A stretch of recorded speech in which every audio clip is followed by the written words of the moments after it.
luar biasa.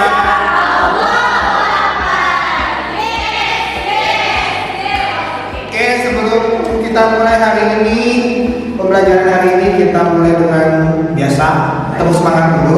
Gimana tepuk semangatnya? Tepuk semangat.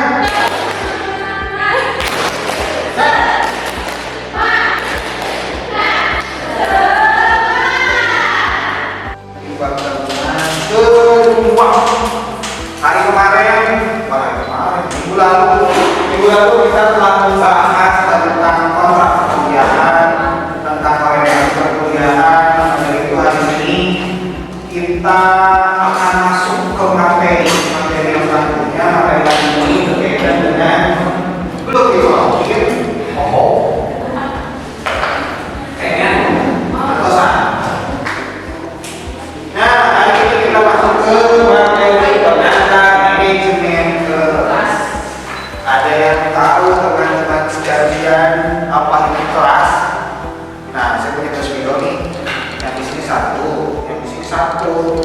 Tolong semuanya gambarin di papan tulis kelas itu menurut teman-teman apa? Waktu, let's go sekarang. Lanjut satu-satu. Ayo. Gambar aja kelas ini kira-kira ada apa aja? Menurut teman-teman boleh gambar, boleh kata, silakan. Nanti kita tahu kelas itu apa sih.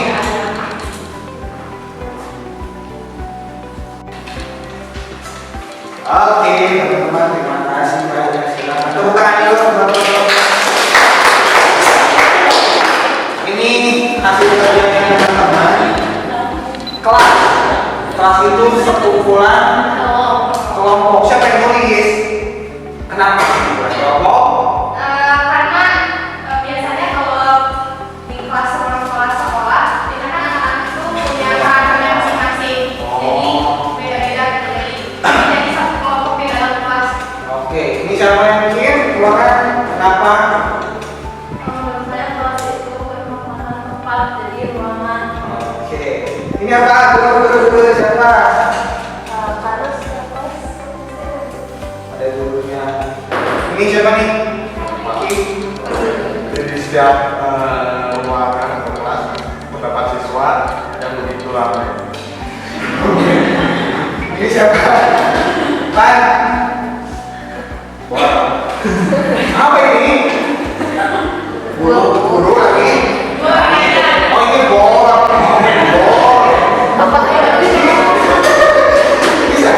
Teman-teman COVID ada yang muncul namanya Classroom di Google. Itu nggak pakai kursi, itu nggak pakai apa papan tulis, gitu ya.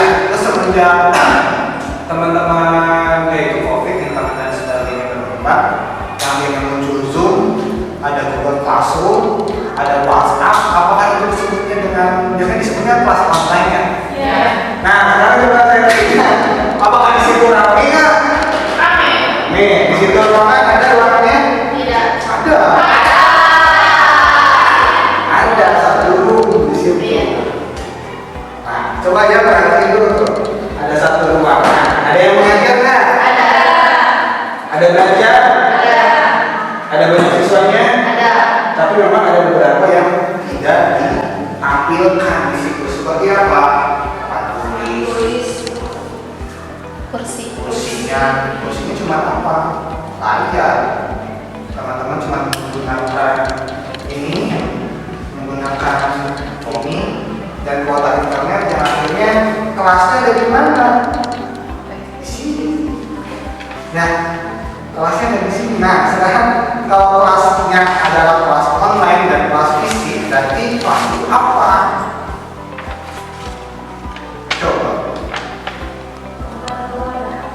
Tempat atau wadah. Ada yang lain? Tempat terjadinya interaksi antara guru dengan muridnya untuk melaksanakan proses pembelajaran. Dan itu kelas yang dimaksud adalah bagaimana ada suatu layanan, suatu ruangan yang memang terjadi interaksi belajar mengajar. Nah, kelas di sini bukan hanya sekedar ruang aja, tapi juga harus ada namanya kata manajemen. Teman-teman sudah belajar tentang manajemen di semester lalu, tentang manajemen organisasi. dijelaskan oleh guru pelaksana. Tahu kan kata manajemen? Ada fungsi 4 itu POAC, perencanaan, organizing, A, rating atau pelaksanaan, C-nya controlling atau evaluasi. Sebenarnya di dalam proses manajemen kelas sama juga ketika teman-teman melakukan kegiatan kelas. Teman-teman bentuknya seperti ini. Rizky pengen berinteraksi dengan Putri bagaimana? Pasti Pak harus lihat sini-sini kan, mutar dulu gitu. Coba coba dulu Pak sekarang. Yang ini ke sana, yang ini mundur, yang ini makin ke sini. Coba bersih. Nah.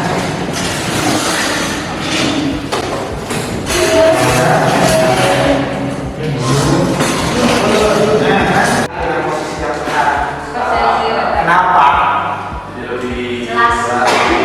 Saya dimaksud dengan proses dari menata ruang, salah satunya adalah merencanakan dan melaksanakan. Kenapa? Karena ketika saya ada di sini kayak tadi, ya kalau tadi kita cuma itu ke belakang, yang depan kehalangan rambut, yang belakang kehalangan rambut orang. Tapi ketika ini Putrinya bisa kembali ke sini, di sini bisa kembali ke sini, yang ini bisa ke sana. Nah ini yang dimaksud dengan proses manajemen kelas. Saya ada di sini, bisa melihat di sini, bisa melihat di sini, bisa melihat di sini. Nah, ini yang dimaksud nanti kepada teman-teman datang ke lapangan itu. Ngapain sih kita harus memanage kelas di RPP di proses manajemen kelas? Kita mengeksplorasi dari sebuah siswa. Hari ini sehat ya, sehat kan, gimana hari ini kabarnya? Nah, dengan cara seperti itu kita sudah mengatur suasana belajar. Bukan hanya sekedar saya ngajar aja, ngajar menggampang dengan materi. Kegiatan kelas, kegiatan manajemen kelas itu sama sebenarnya. Kenapa sama? Karena teman-teman merencanakan dulu. Saya mengajar apa? Kapan jadwalnya? Dan ketika waktunya apa? Sekarang sudah jam 1 siang, sudah jadwalnya saya masuk. Nah, tinggal teman-teman bagaimana mengatur kondisi. Absen dulu kayak tadi. Absennya siapa? Gimana sekarang sudah beres atau belum? Ada yang ditahan? Apa yang dicek? Gitu. Yang kedua, suasananya sudah enak atau belum? Siswanya tadi ada yang terlambat atau tidak? Gitu kan? Nah, yang terlambat sudah masuk dulu biar apa? Biar cepat kita mengkondisikan ruangan kelasnya tersebut. Setelah dikondisikan kita observasi ini sudah cocok atau belum? Sudah enak atau belum? Sudah nyaman atau belum? Sehingga nanti kita evaluasi, refleksi kali ini. Gitu. Oh, saya sudah nyaman dengan proses pembelajaran ini atau tidak? Karena kenapa harus nyaman? Karena kalau saya tidak nyaman kita punya masalah. Faktornya apa sih yang mempengaruhi manajemen kelas? Yang pertama adalah fisik. Ini ruangnya. Kalau kita ruangannya kemarin kita mengatur dulu emailnya apa, terus fisiknya, hardware-nya ya. Hardware itu handphone, laptop, terus apa lagi, internet, gitu. Software-nya apa? Zoom, Classroom, itu sediakan dulu tuh di situ. Lalu pengaturan tempat duduknya, teman-teman kalau lebih lagi ada pengatur juga kan? Pernah pakai filter? Pernah tidur? Pernah dapat video? Sering kan? Pokoknya kamu di sini pada apa? Itu ngatur tuh, ngatur fisik. Lalu yang kedua kita mempengaruhi tentang faktor emosional. Yang pertama tipe kepemimpinan, yang kedua sikap guru, suara guru sama pembinaan dengan fisik. Kenapa? Suaranya dengan? Suara saya dengan? Nah itu suara. Kalau semakin saya dekat dengan orang lain, ya tetap aja suaranya harus pelan. Bahkan kita ngajar bukan untuk satu orang aja. Pikir, kita akan bermain sebuah, cuma contoh aja. Yang pernah teman-teman yang ini kelompok satu bikin menunda, yang ini bikin menunda. Bikin menunda ya. Setelah sekali kelompok sudah. Lalu bagian kelompok sesuai dengan peran yang telah ditentukan. Cuma ada satu orang yang menunjuk. Karena saya pak. Gitu. Di sini siapa? Soal ditentukan oleh soal yang dipilih. Permainan dilakukan secara terbatas. Tidak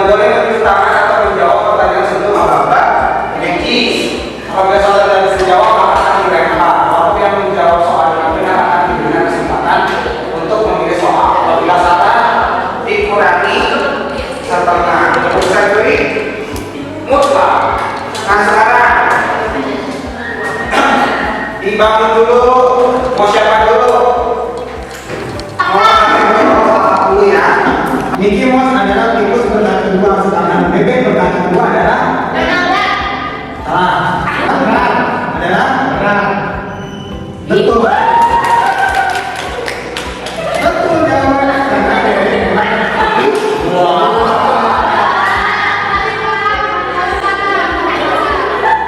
Pertanyaannya, alat pemeras kebutuhan manusia adalah salah.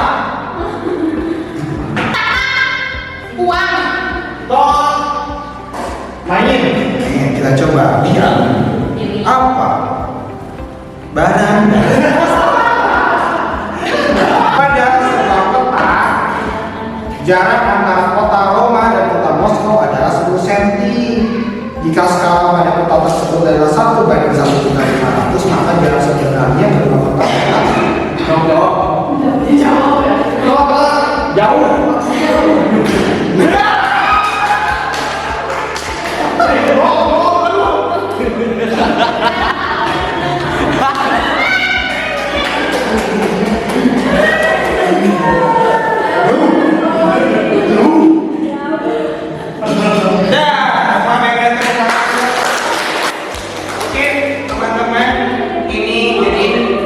Ini salah satu bentuk teman-teman metode pembelajaran Buddhis.